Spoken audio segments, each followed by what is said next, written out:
afternoon, ladies and gentlemen. I'm back here again on another day on my take. My take is if you're watching my video for the very first time, is where I make an input to things that happen in our nation, Nigeria. My name still remains Million, says Igbo. I think I did a video not quite long ago, but something happened yesterday that I've had calls from people that watch my video to want to know my take on what happened. Everybody should know what's going on or what happened, or what I mean is about the arrest of Owole Okorocha.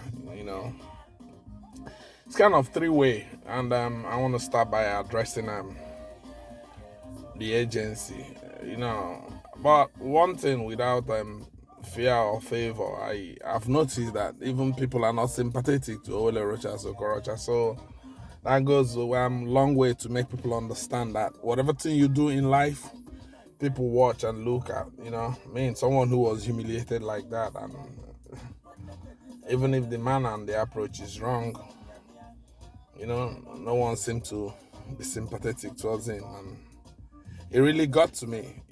My videos about him, everyone knows how unpleasant I've been with him. He wasn't a good captain when he was in charge of the state treasury in where I come from.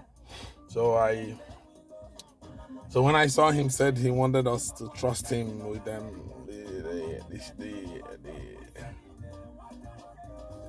the plane to drive Nigeria, fly Nigeria, he wanted us to trust him as a captain. I just smiled and I laughed, and it's only that our journalists don't do great jobs. So if not, you would have gone to Imo State, go to the 23 general hospitals he said he built, show him the state of the infrastructure. Even whatever stupid thing he built is in by Wayhouse Junction there, Imo, where people are supposed to be holding meetings or gallery or something. I heard that place is collapsed now. It's less than 4 years. That is what he wants to do in Nigeria, but that's not what I'm coming here for. I want to talk about EFCC. All over the world, agencies like that are supposed to be functioning with international best practice in mind, and whatever thing they did in his house in Maitama, was a show of shame. It kind of embarrassed the government. You can't say you served him notice and he didn't come. He was in Arise. He was in Arise television station yesterday, and it was like an hour program. Though there's no way you cannot deploy your men to go get him. Just hang around at Arise and get him. Do you understand that there were kids, the trauma they would have faced in his home, an agency of government? I think that old man Buhari is somehow trying his best, but every part of the agency, every part of government is just embarrassing him. That's not really nice. When I heard that 40-something-year-old man was going to be in charge of the EFCC, I was like, okay, let's see what he's got. And besides, maybe if I go this is sounding tribal, but if you know me and Rochas, you know that I don't like, his political agenda. How come on the day he's meant to have his screening, he could be allowed? The bullet that I saw people waste in his compound is enough to buy a space in this day to say, okay, we are inviting this man.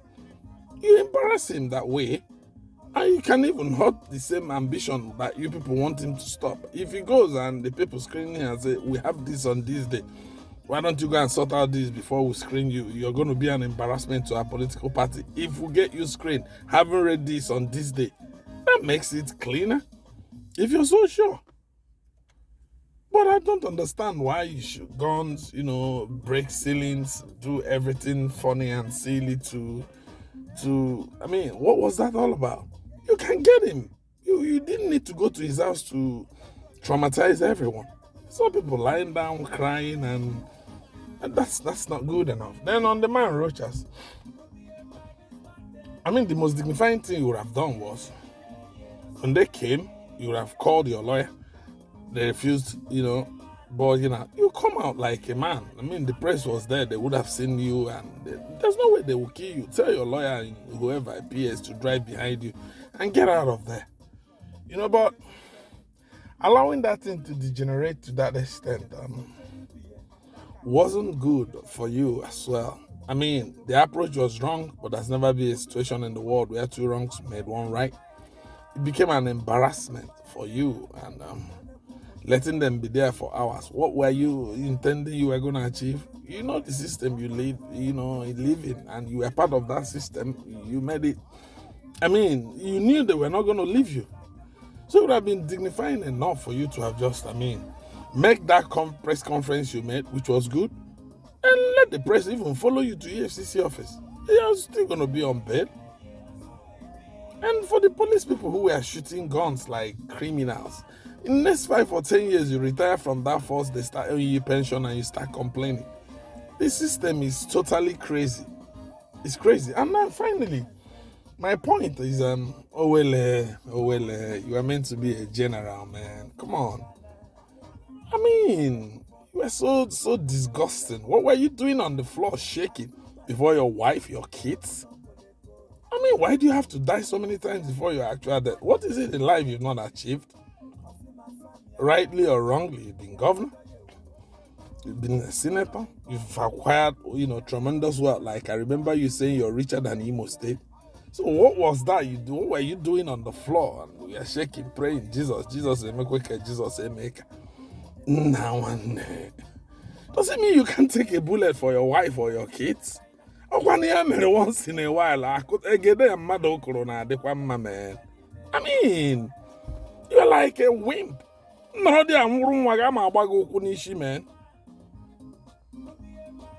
You know? Man. What do you they lie down, they cry, Jesus, Jesus, nah, come on, you don't have to do that. Your kids are gonna be faced with that trauma. If I'm their friends, I'm gonna yab them. As in, now waiting they keep your papa on the floor. So that's my take. I wouldn't. That scene was not necessary at all. You would have just handed yourself over than lying on the floor and crying and oh well, man.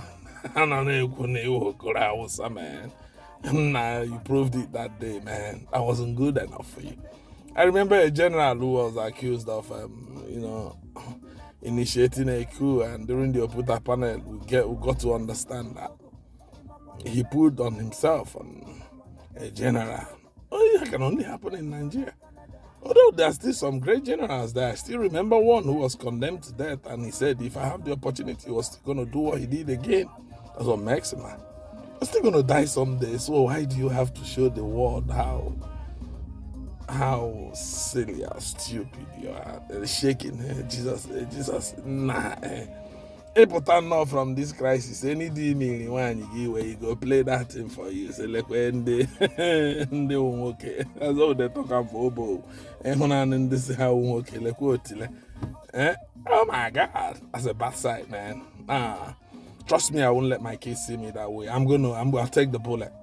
It's not even scary. Like, you fucking hand yourself over. Like, nah. And I hold tension.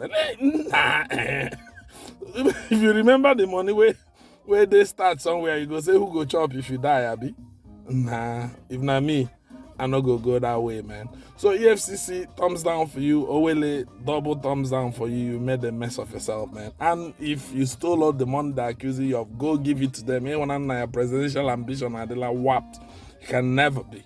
And God forbid you being the president. We are I'm on some platform with your Eson communication or whatever. I've seen him write a lot of rubbish. You get that in defense to what happened to you. While the tactics was bad, but man, that nobody has sympathy for you. You are not a good man. Thank you.